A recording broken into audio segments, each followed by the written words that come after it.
মূল ঘাতক তারা নিজেরা শনাক্ত করতে পারেনি, গ্রেপ্তার করতে পারেনি।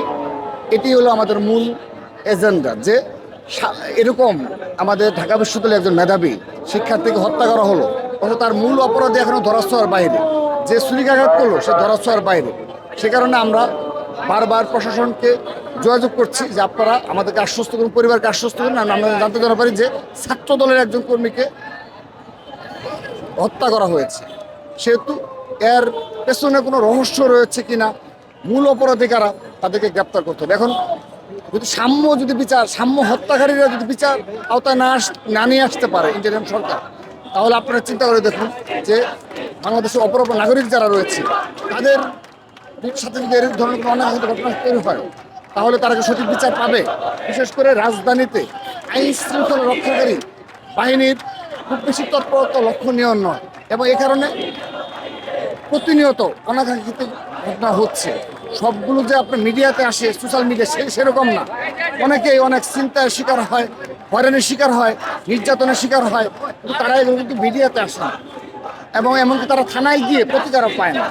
তো সেই ধরনের পরিস্থিতিতে আমরা কী করছি। এখন ইন্টারিম সরকার যদি মনে করে যে তারা এগুলো কোনো কর্ণপাত করবে না, তারা তাদের মতো শুধু তাদের চেয়ারকে ধরে রাখবে, এখানে সাম্য কিংবা পারভেজ হত্যা হলো, কিংবা সারা দেশে সন্ধ্যার পর বিশেষ করে ঢাকার অনেকগুলো রাস্তা রয়েছে যেখানে ভয়ে সাধারণ জনগণ চলাচল করতে পারে না, অনেক এই ধরনের রাস্তা রয়েছে। আমরা বারবার বলেছি যে সিসি ক্যামেরা ফুটেজগুলো কেন কালেক্ট করা হচ্ছে না। তারা বলছে সেখানে কাছাকাছি সিসি ক্যামেরা ফুটেজ যেগুলো রয়েছে সেগুলো নাকি মানে কাজ করে নিয়ে আর এইগুলো বিভিন্ন ব্যাখ্যা দেওয়া হচ্ছে, নষ্ট অবস্থায় ছিল।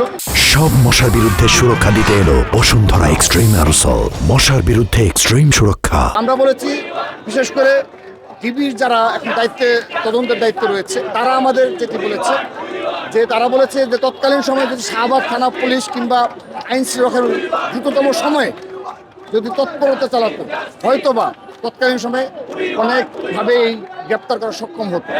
কিন্তু এখন যেহেতু অলরেডি 8 দিন চলে গেছে, এখন তাদের এইটা তদন্ত করে আবার নতুনভাবে কাজ করা অনেক কষ্ট হচ্ছে। আমাদের কাছে সেটা তারা স্বীকার করেছে। 3 জন কি ধরা গেছে, যে 3 জনকে ওরা কি স্বীকার করছে?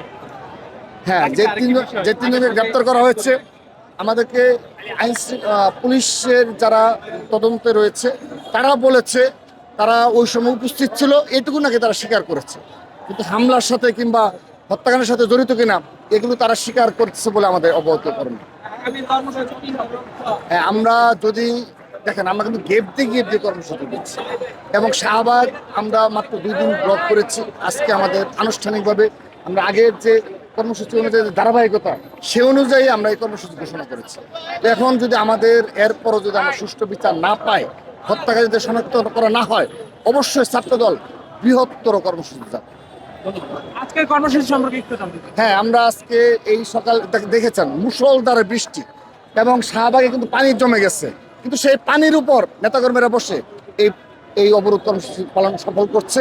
এবং আমরা আশ্বস্ত করতে চাই, অবশ্যই সাধারণ জনগণের কিছু দুর্ভোগ পোহাতে হচ্ছে, কিন্তু তারপরও এটুকু মেনে নেওয়ার জন্য অনুরোধ জানাচ্ছি। এই কারণে যে আমরা আমাদের ভাইয়ের হত্যা বিচার চাই। তা না হলে আগামীতে এ ধরনের আরও অনেক ধরনের অনাকাঙ্ক্ষিত পরিস্থিতি সৃষ্টি হতে পারে, যেগুলো পরবর্তীতে এই গভর্নমেন্ট ট্যাকেল দিতে পারবে না। সে কারণে আমরা চাই যে আইন শৃঙ্খলা রক্ষাকারী বাহিনী যারা রয়েছে, দায়িত্বে যারা রয়েছে, তারা যেন সজাগ দৃষ্টি রাখে এবং নাগরিকদের নিরাপত্তার নিশ্চিত করে।